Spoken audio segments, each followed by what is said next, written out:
In the back of a church, on an unassuming industrial stretch of 7 Mile Road in Detroit, Michigan, something completely extraordinary is happening.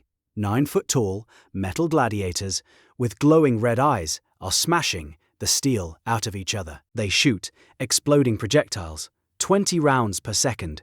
The entire ring is surrounded by bulletproof glass, and in the stands, 572 real paying, screaming fans are going absolutely wild.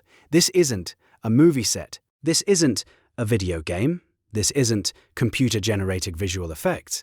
This is a real, live show, running every few months in the back of an actual, functioning church. And the man who built the whole thing from scratch, he's also the pastor of that church. This is the story of Robowar, and how the wildest science fiction fantasy of the last 70 years finally came true. The idea of fighting robots as entertainment isn't actually new. It's a cultural fantasy that stretches back at least 70 years, all the way to 1956, when American writer Richard Matheson published a short story called Steel. The story follows a washed-up boxing promoter forced to enter a battered, aging fighting robot into an underground combat match in a world where human prize fighting has been outlawed. It was dark, it was clever, and it captured something people had always wanted to see. Real, metal, machines fighting each other. Matheson's story eventually became a Twilight Zone episode. In 1963, then, decades later, it loosely inspired a major Hollywood film, Real Steel, starring Hugh Jackman, about a former boxer who discovers that robot fighting has replaced the human sport, the crowds, the knockouts, the drama. For almost 70 years, this idea stayed exactly that, a story, a fantasy, something you could only watch on a screen. Until a pastor and self-described Marvel fan in Detroit, Michigan, decided to actually build it. Meet Art Cartwright, the founder of Global Empowerment Ministries, a real, functioning, active church on 7 Mile Road in Detroit, and also the founder of the Interactive Combat League, the organization behind the entire robot fighting show. Cartwright insists the two enterprises have almost nothing to do with each other, except sharing the exact same physical building. I'm a Marvel fan, he explains, so I'm like, okay, let's make some robots that look like superheroes. And so he did. The show he created is called Robowar, and it has attracted admiring national coverage almost immediately. Featured on NPR, covered by CBS News, written about across the country. But here's the twist: the giant, gleaming, glowing-eyed fighters you see in the ring, they aren't fully autonomous machines. They're actually human beings. Pilots wearing enormous custom-built steel neck suits. Some of those pilots come from martial arts and MMA backgrounds, making every blow they throw completely deliberate, completely controlled.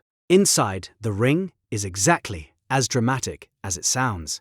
A cavernous auditorium converted from the back of the church building.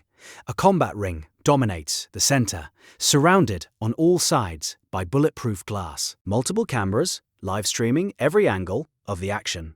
And in the seats, 572 fans at full capacity, every show selling out, tickets starting around $50 each. Each robot fighter represents an entire city: Detroit, Atlanta, Los Angeles, Phoenix, Boston. The crowd doesn't just passively watch, they chant, they rise to their feet, they cheer for their city's metal gladiator in the same way they might cheer for a home team. One announcer captured the atmosphere perfectly. I've seen professional wrestling, I've seen MMA, boxing, but never in my life have I seen 9-foot gladiators put them things together and get to 1, 2 punching everybody. The Interactive Combat League describes the whole experience as the ultimate hybrid of combat sports and video games, part sport, part spectacle, and according to the sold-out audiences showing up every few months, completely irresistible. But the human-piloted mech suits aren't the only robots performing on the Robowar stage.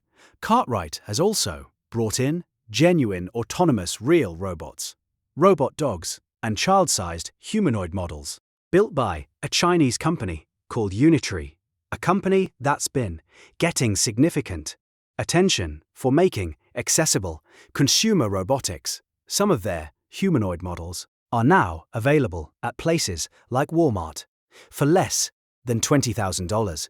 At one Robowar show, there's even a dance-off between a human audience member named Monroe and a small humanoid robot named Halo. Halo spins. It flips. The choreography is genuinely impressive. But here's the remarkable part. Almost every single person in the crowd cheers for the human. They start chanting, "Monroe, Monroe, Monroe." The robot objectively performed better and still lost the crowd completely. People, it turns out, want the human to win.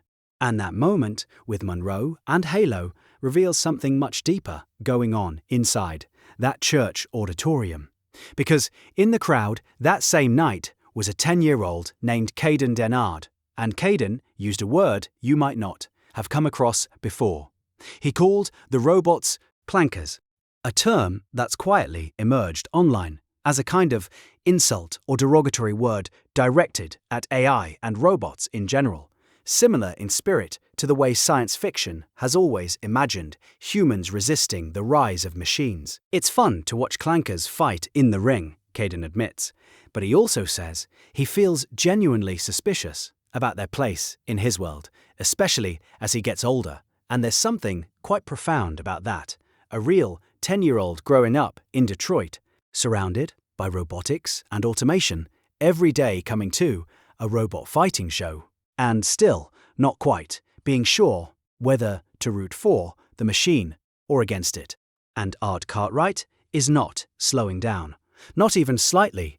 He's already deep into planning the next major phase of the Interactive Combat League, online interactive robot fights, where fans watching remotely at home can actually influence the action in real time by purchasing virtual tokens, controlling certain elements of the battle as it's happening, like a live video game fused with a real sporting event. He's also created artificial intelligence-powered personas for robot fighters representing 30 different American cities, from Boston to Los Angeles, each city with its own character, its own digital champion. He even makes a sweeping, bold claim. Metropolitan Detroit, he says, right now leads the entire nation in robotics. We have more robots than any other place in America, whether that's strictly verifiable or not. What is absolutely certain is this: Detroit, a city long associated with the rise and fall of industrial manufacturing, is now the birthplace of something genuinely new, a sport that didn't exist before, a fantasy that took 70 years to become real. So from a 1956 short story, to a Twilight Zone episode, to a Hugh Jackman Hollywood film, to 9-foot metal gladiators smashing each other behind bulletproof glass in the back of a Detroit church, sometimes the strangest, most impossible science fiction fantasies don't stay fiction forever. Sometimes all it takes is one person mad enough to actually build it. If you enjoyed this story, make sure to subscribe. We dig up stories like this every single week. The hidden moments where science fiction, quietly and sometimes loudly, becomes reality. I'll see you in the next one.